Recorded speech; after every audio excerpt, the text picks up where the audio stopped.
अच्छी है,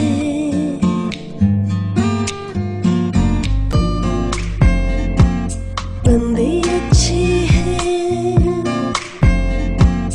बंदे अच्छे हैं।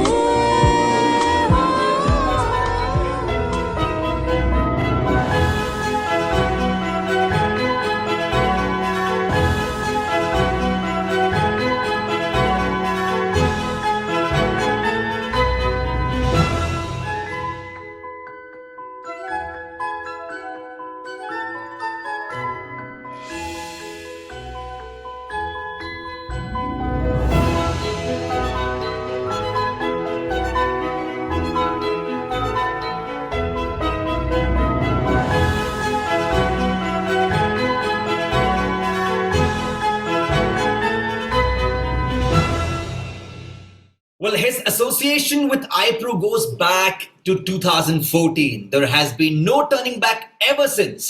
This Patna veteran is an expert in the field of equity and runs his own firm called Maurya Securities Private Limited.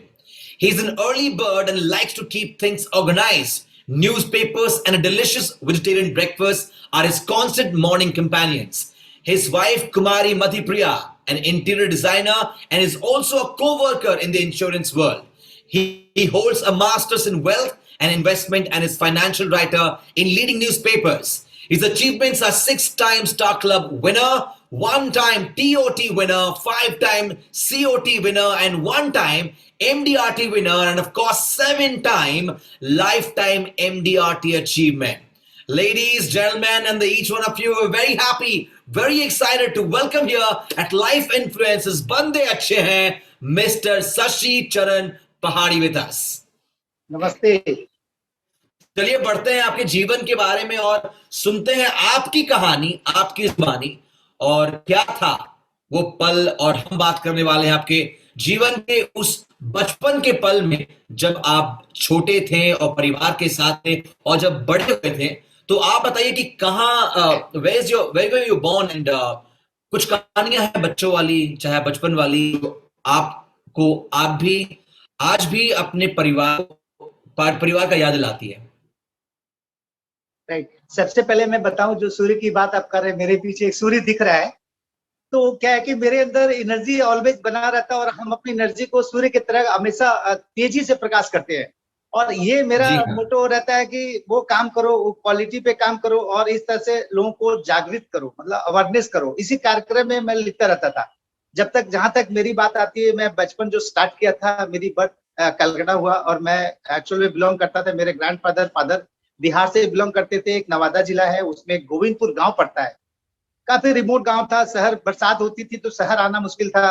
3 महीने हम लोग गांव रहते थे, पानी चढ़ जाता था। ऐसे करके करते करते हमारे ग्रैंडफादर कलकत्ता से माइग्रेट किए थे और अपना जीविका के लिए लगे हुए थे।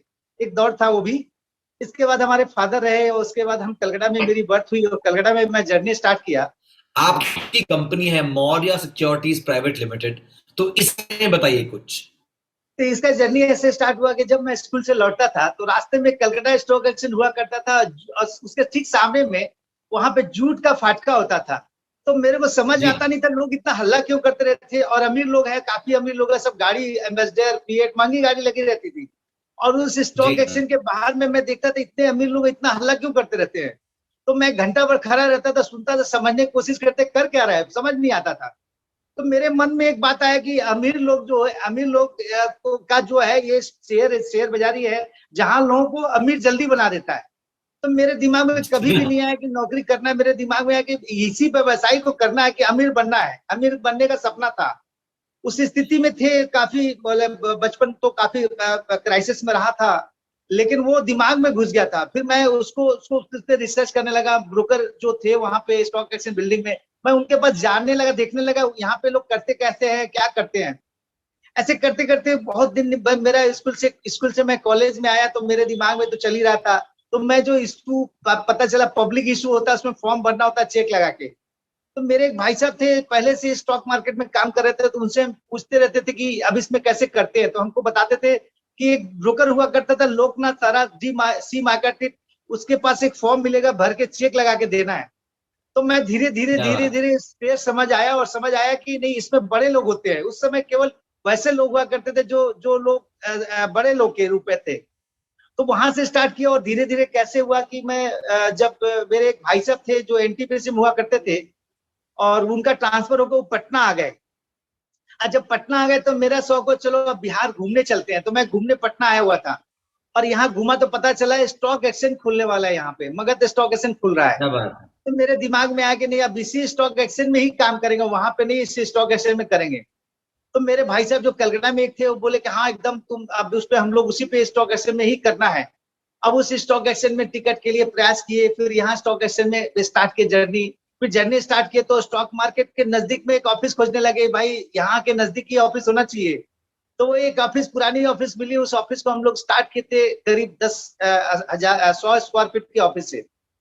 और 100 स्क्वायर फीट का ऑफिस से स्टॉक एक्सचेंज से स्टार्ट किया और उस कैरियर में कंपनी धीरे धीरे कंपनी फॉर्म किया। ये जून 1989 से स्टार्ट किए थे जब मैं इंटर में था। तो 89 में जून 89 में ऑफिस स्टार्ट किया, उसके बाद वो जर्नी स्टार्ट किया। उतार चढ़ाव तो काफी देखा, लेकिन वो संघर्ष जब आया जिस समय, उस संघर्ष में ये सीखा कि एक बार ऐसा हुआ गल्फ वार हो गया, स्टॉक मार्केट 3 महीना बंद हो गया।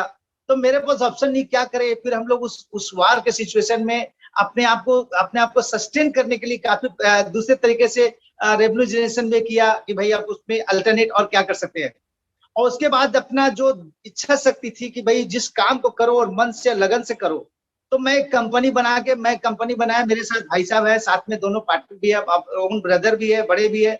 उस कंपनी में स्टार्ट किए। आज हम समझते हैं उस कंपनी का तो अच्छा साल हो गया, लेकिन लर्निंग बहुत हुआ उसके बाद क्या स्टेप बाय बात है। स्टेप लर्निंग आया। आपको न्यूज़पेपर में लिखने का जो प्रेरणा होता है ये कहाँ से मिला आपको? राइट। तो मेरे को स्टॉक में जो बचपन में देखा था, तो यहाँ पे क्या फील आया कि लोगों को समझ नहीं है कौन सा स्टॉक को कैसे पिक करना है, कौन सा क्राइटेरिया होना चाहिए, क्यों लेना चाहिए। इसी बीच जी क्या हाँ। एक अग्रवाल साहब आए थे हिंदुस्तान प्रेस में, वाईसी अग्रवाल थे। तो वो हमको शाम को, एक जीआर गुप्ता हुआ करते थे, वो हमको बुलाते थे शेयर समझने के लिए। उनका भी शेयर स्टॉक था, उसका डिस्कशन करते थे सब शाम को 6 बजे। तो हम प्रेस जाते थे और लोगों से मिलते थे, लोगों को बताते थे ये स्टॉक लेना नहीं लेना। लोग हमारा ध्यान से सुनते थे बात को। तो जब वहां जाते थे उनके साथ बैठते थे तो वो हमको उत्साहित करते, मोटिवेट करे कि क्यों नहीं आप इस चीज पे लिखिए। तो क्या मेरे बात को है। उस जगह पे शाम को जब पेज, उस समय पेज का लेआउट बनता था, कटिंग होता था, पेस्ट होता था, पेज बनता था, तो मैं उसको बड़ा ध्यान से देखने लगा। उनके उस शाम पे 6 बजे पीक आवर होता है प्रेस में, तो मैं उसको देखता था ये लोग कितना मेहनत कर रहे हैं, कैसे राइटर बनाते हैं, कैसे लिखते हैं, कैसे हेडिंग बनाते हैं, शोल्डर बनाते हैं। तो मैं उसको थोड़ा क्यूरियोसिटी था। और फिर उनका जो मोटिवेशन था मेरे मन में आया कि नहीं आप लिखना स्टार्ट करो। इसी बार में हम बढ़ते हैं हमारे अगले सेगमेंट की ओर, जो कि नाम है परस्यूइंग हैप्पीनेस। तो बताइए कि रिसेंटली अगर कोई मेमोरेबल ट्रिप रहा है परिवार के साथ तो कौन सा था? मेरा सबसे अच्छा ट्रिप रहा यूरोप। तो कई इसके साथ हम कई यूरोप कई कंट्री घूम लिए, लेकिन सबसे अच्छा जो लगा लेटेस्ट अभी मैं करके आया, वो मेलबोर्न करके आया। ऑस्ट्रेलिया गया था, मेलबोर्न करके आया। सबसे अच्छा लगा उस लाइफ को, लगा पूरी लाइफ में ये समझ पाए कि एक ऐसा कंट्री है जहां लाइफ डिसिप्लिन है। 8 घंटा वर्किंग, 8 घंटा आपका 8 घंटा स्लीपिंग, और 8 घंटे में आपका पर्सनल वर्क, फिजिकल वर्क सब करना है। और सबका टाइम टेबल फिक्स है कि सुबह मॉर्निंग वॉक है, हेल्थ के लिए करना है, टाइम पे सब कुछ, ऑफिस आना है, टाइम पे क्लोज होना है। आपने बात की मेलबर्न की, जो कि आपके स्टार क्लब का रास्ता था वहां से वहां जाने का। उसके बाद का जो सफर रहा है उसके बारे में बताइए। राइट। तो मैं ऐसे तो कॉलम और अपना स्टॉक में लगा रहता था और थोड़ा बहुत म्यूचुअल फंड स्टार्ट किया था। तो म्यूचुअल फंड का जो करीब 22 साल हुआ, म्यूचुअल फंड में 20 साल, लगभग 20 साल हो गया जो स्टार्ट हुआ था लोगों को अवेयरनेस समझने के लिए म्यूचुअल फंड होता क्या है। तो उस स्टेज था जो हम म्यूचुअल फंड को अपने बास्केट में, अपने पोर्टफोलियो में क्लाइंट के साथ ऐड किए।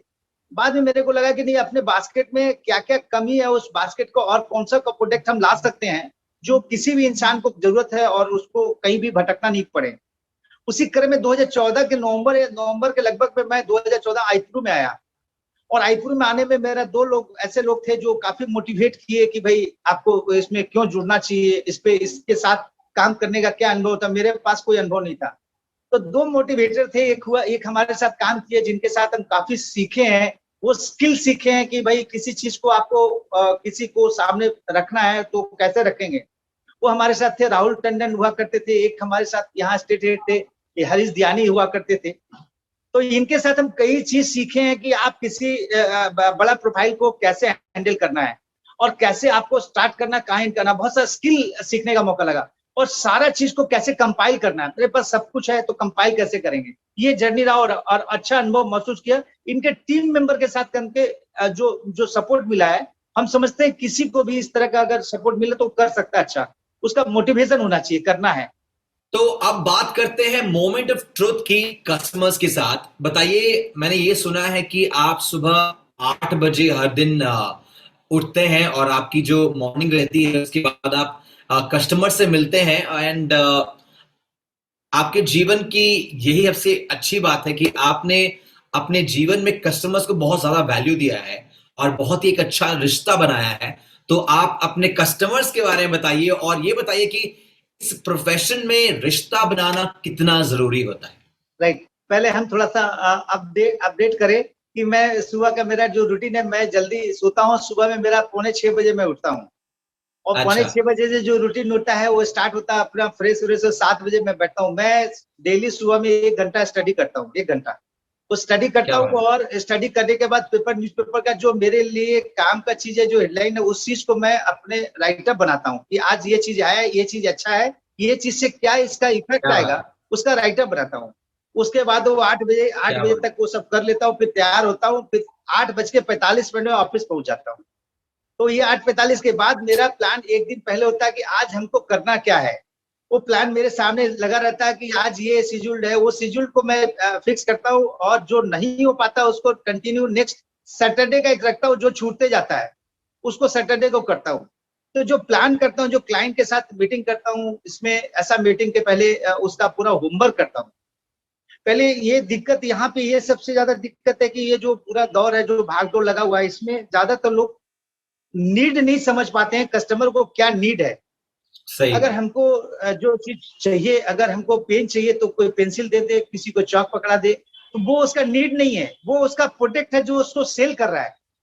तो लोगों को हम समझाते हैं कि सर देखिए, एक चीज तो अच्छा है, चीज समझिए, पहले आपका नीड ये है तो उसका एक लेआउट बनाता हूँ। पहले लेआउट बनाता हूँ कि इसका नीड क्या है, इसको समझता हूँ, उससे डिस्कशन, फॉर्मल डिस्कशन, ये समझ आए कि इसके पास लायबिलिटीज क्या है और ये क्या करेगा, इसके आगे फ्यूचर पे क्या सोच रहा है। जब उससे डिस्कशन करके उससे फाइंड आउट करता हूँ तो उसके नीड को समझता हूँ और उसके बाद प्लान करता हूँ कि इसको क्या चीज हम प्रेस्क्राइब दे सके जो इसके लाइफ में वो पार्ट बन जाए और वो उसके लिए अच्छा रिटर्न बना के दे। बढ़ते हैं आगे, बात करते हैं बहुत ही बड़े सवाल की ओर कि आपको जीवन में मोटिवेशन कहां से मिलता है और आपको ये प्रेरणा मिलती है, इसका सोर्स क्या है, आप बताइए। राइट, पहले तो लोग अगर कहे तो सबसे पहले होता है कि भाई आपकी वाइफ है तो आपके सपोर्ट में है तो मोटिवेशन मिलता है। लेकिन ठीक है, वाइफ तो एक बहुत बड़ा पार्ट होता है जो कि आपके लाइफ को राइज करने में मददगार होती है। लेकिन अगर किसी का बायोग्राफी आप पढ़ते हैं, उसे इंस्पायर्ड होते हैं, तो वो आपका लाइफ चेंज कर देगा।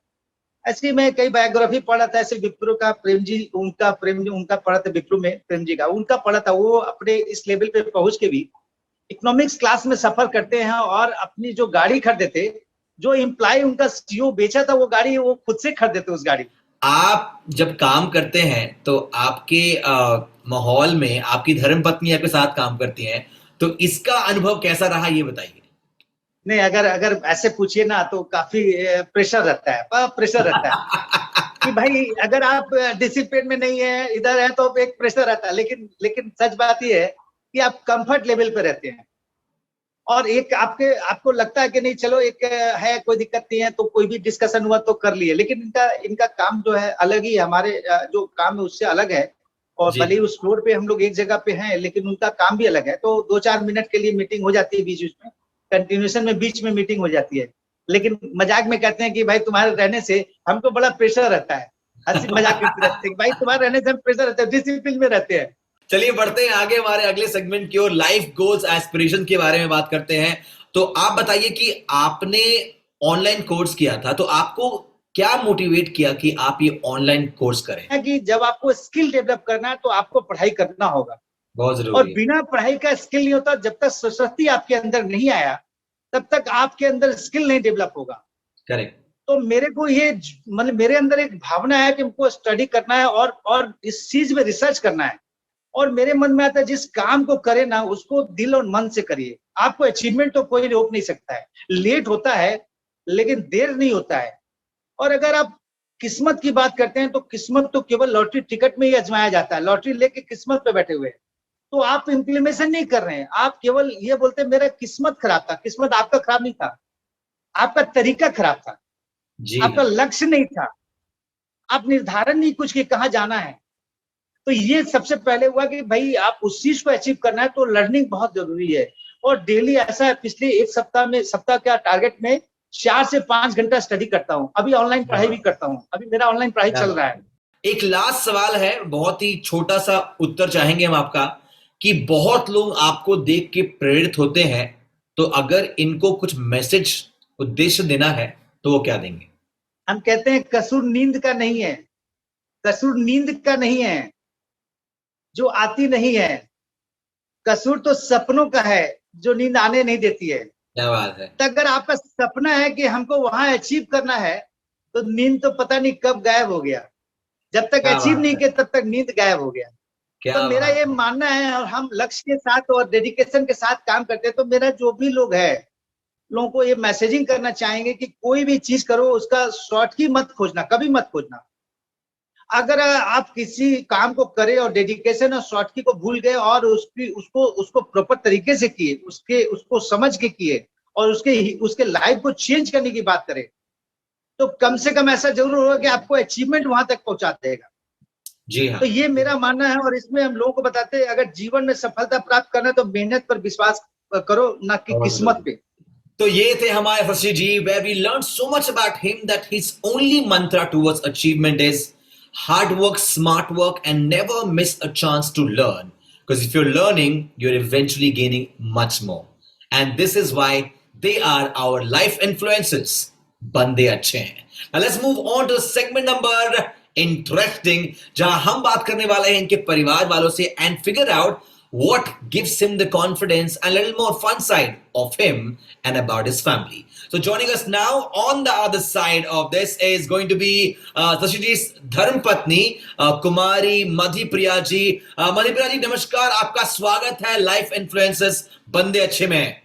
तो हमने बहुत बातें सुनी शशि जी की तरफ से, अब बात करते हैं आपसे, आपकी भी थोड़ी सी जो सोच है हम समझना चाहते हैं कि अगर एक शब्द में, चाहे एक लाइन में आपको शशि जी के बारे में कुछ बोलना चाहते हैं तो क्या बोलना चाहेंगे? दस्तूर है, माहौल है, बताइए।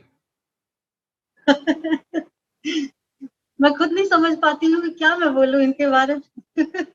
चलिए हम आपकी इस कठिनाई को दूर करते हैं, आसान से सवाल करते हैं कि शशि जी एक एडवाइजर सबसे अच्छे हैं कि दोस्त अच्छे हैं घर पर? एडवाइजर सबसे अच्छे हैं। क्या बात है। दूसरा सवाल ये है, पति देव के रूप में इनको ज्यादा पसंद करती हैं आप कि दोस्त के रूप में? दोस्त के रूप में।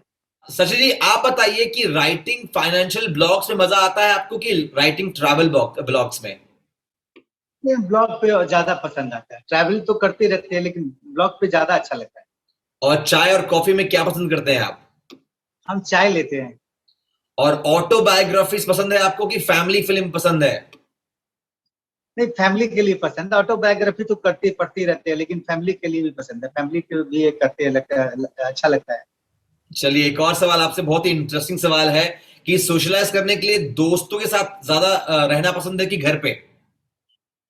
थोड़ा दोस्तों के साथ थोड़ा सोशल वर्क करते रहते हैं। मैं लायंस क्लब में सोशल वर्क काफी किया तो थोड़ा सा समय देता हूँ, उसके पीछे भी समय देता हूँ। क्या बात लायंस है। क्लब के साथ जो सोशल वर्क होता है उस पर भी एक्टिव रहता हूँ। चलिए मैडम जी आपसे पूछना चाहेंगे कि आपको क्या पसंद है, चाइनीज, इटालियन या इंडियन खाना? Obviously Indian. चलिए एक और सवाल करते हैं हम मैडम से कि शशि जी इतने अच्छे एडवाइजर हैं, अगर आपको इनके बारे में अपनी तरफ से कुछ बोलना है तो क्या बोलेंगे? नो डाउट एडवाइजर तो बहुत अच्छे हैं, इनके क्लाइंट्स भी इनसे बहुत खुश रहते हैं। तो बस मैं कुछ नहीं बोलूंगी, बस मैं चाहती हूँ कि ये अपना वर्क और अच्छे से करें और क्लाइंट्स को फुल सेटिस्फाइड करें और क्या थोड़ा बात बहुत है। टाइम घर में भी गए। जी हाँ, दैट इज वेरी इंपॉर्टेंट। इसीलिए They are our life influences. Bande Achhe Hain. Yet another episode of learning so much about an advisor and so much about what he gives it to the entire society, what motivates him to what he is, who is, and the family members supporting him in every day. That's what makes these people life influences. Bande Achhe Hain. My name is Mithun Upadhyay. I will see you in the next episode. Till then, smiles are forever, and we are here giving you much more to smile about. Thank you so much.